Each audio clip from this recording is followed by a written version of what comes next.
Hey guys, Todd Helms out here with Wingmen for a gear review about the Leupold BX5 Santiam HD binoculars. Hey guys, while I got you here, drop down, mash that subscribe button, flip on that notifications bell, and leave us a comment. You know, we're doing question and answer at the beginnings of all of our podcasts now.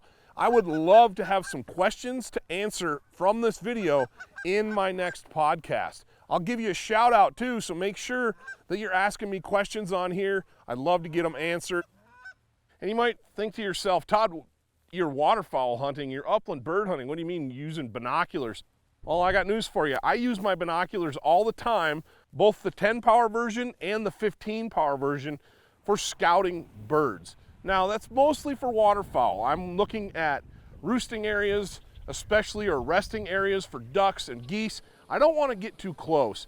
I want to be able to watch those birds tornado down into something and keep my distance, but still get a really good look at what's going on, what kind of birds are in there, where they're set up, how they're feeding. So if I go in there, I know exactly how to set up my decoys because I've studied the situation from a long ways away, but seemingly up close, especially using the 15s. No, another thing is, you get hunting birds in a cornfield like this behind me now. I'm not gonna be hunting waterfowl in a standing cornfield necessarily, but once this gets combined, especially in the Midwest, you see a lot of farmers, man, they knock it down, they combine it, and those stalks are still pretty tall. If you just see like one or two birds go in and land, you're going to need binoculars like the BX5 Santiam HDs to look at the ground and see what those birds are doing, how many birds are there. Is it even worth your time to hunt it? So scouting is where I use my glass. And I have to tell you, if you're not using glass to scout your hunting locations for waterfowl and upland, and I'll get to that in a second, you're missing out. You're missing opportunities and you're missing out on birds. Now, the waterfowl benefits make sense. You can glass roosts, you can glass resting areas, loafing areas, feeds from a long ways away. You can watch birds flying on a flight line from a resting area or a loaf to a feed or a roost to a feed. You can see it from a long ways away. It's amazing how well you can spot birds in the air even with 10 power binoculars. And it really kind of changes how I approach my scouting. I get someplace where I can see lots of ground, which is easy to do out here in the West, and even in the Midwest in the prairie pothole region, you can see for a really long ways. So using those binoculars to watch those birds and observe where they're going, their flight lines, what little wetlands they're using, what loaf ponds they're resting on, that all is going to benefit you as a hunter, and it just can't really do it very effectively without good glass like the Santiam BX5 HDs. Now, I said I'd talk about the upland side of things. Upland bird hunting with using your glass for that, most of what I'm doing is I'm looking for birds on the ground in a feeding scenario. Say I'm going to South Dakota, I'm gonna go pheasant hunting, I'm looking for birds. I haven't been there, I haven't had a chance to like glass and look. I can glass feeds and resting areas, but mostly feed areas or transition zones with my binoculars to get a sense of how many birds are using a spot. Another thing that I do out here, especially in the West, is I use my binoculars to locate birds instead of just going willy-nilly for a big long walk with my dogs. Chukar hunting in particular lends itself to glassing. 15s or 10s, either one work really, really well. What I can do, especially when there's snow on the ground, is I can glass a hillside, a broken hillside feature that I think's probably gonna have chukars on it, and I can look for tracks, or I can look for the birds themselves silhouetted against the snow. That way, I don't have to burn an entire ridgeline or an entire feature to go track down maybe a bird or two. I can look it over and go, there's a bunch of birds up there, let's put the dogs on the ground and let's get after it.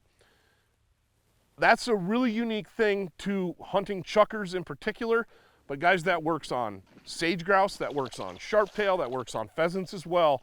I can glass those birds and get an idea and a feel for how many they are, where exactly they are, how I need to approach without having to drive right up on them and disturb them. We all know, especially when it comes to pheasants, that the more times you push them around, the wilier they get and the harder they are to harvest. So keep your distance, use your binoculars, use your glass, and figure out a game plan that way. All right, now for some of the product features about these binoculars. Some of the things I love about the Leupold Santiam BX5 HD binoculars is they're tough as nails, they're fully rubber armored, they're durable, you get a good grip on them. They have no nonsense eye cups that come in and out. They come just ready to rock from the factory. All right, so from the HD glass to the fully coated lenses, the Guard Ion proprietary coating that Leupold uses with the binoculars, the ergonomics, the rubber coating, they're waterproof, they're fog proof. Guys, I throw these on the dash of my truck at the beginning of the season and I don't worry about them. They stay there, they get kicked around, knocked around, end up on the floor mats. The 10s will end up in my blind bag, especially on those field hunts where we've all been there. You've got geese that were supposed to be coming to you and all of a sudden that morning they choose to be over there, and you can pull out the binos and you can start glassing right from where you're at, and you can figure out, okay, they're going over here because of this or because of that. Having good optics at your command in the field on a hunt, it gives you more information that you can bring to bear on the success of your hunting.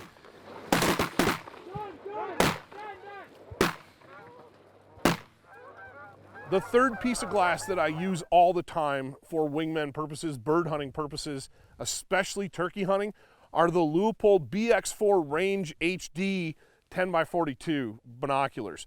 These are range-finding binoculars. This is Leupold's version, entry into it.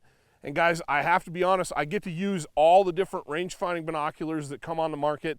These are some of my favorites simply because of the quality of the glass. They are super clear, super crisp, and super bright. But back to that use case. Why? Why would I need a range-finding binocular when I'm hunting, when I'm wing shooting? Well, primarily I'm using them for turkey hunting. I want to know how far my decoys are. I want to know how far a property line boundary is. I want to know how far a roost tree is. I want to see turkeys in a field and go, okay, how far is that? So I know I can get around, maybe they're 500-600 yards off and they're feeding, big old strutter. I can cut some distance and know, okay, I've gone about range back, okay, I've gone 200 yards. Again, it's back to that more information is better mentality. Think about it this way as well, especially you guys that hunt in more urban settings for waterfowl. You need to know how far away you are from stuff, and having a pair of range-finding binoculars is a great 2-for-1. I get a rangefinder and I get an observation tool in the binoculars. They're not just for big game hunting. So guys, that is my gear review of my kind of top 3 binoculars for wingmen and some use cases. So hopefully you can watch this video and take what I have said and apply it to your own hunts. Good luck out there, and until next time, we'll see you in the field.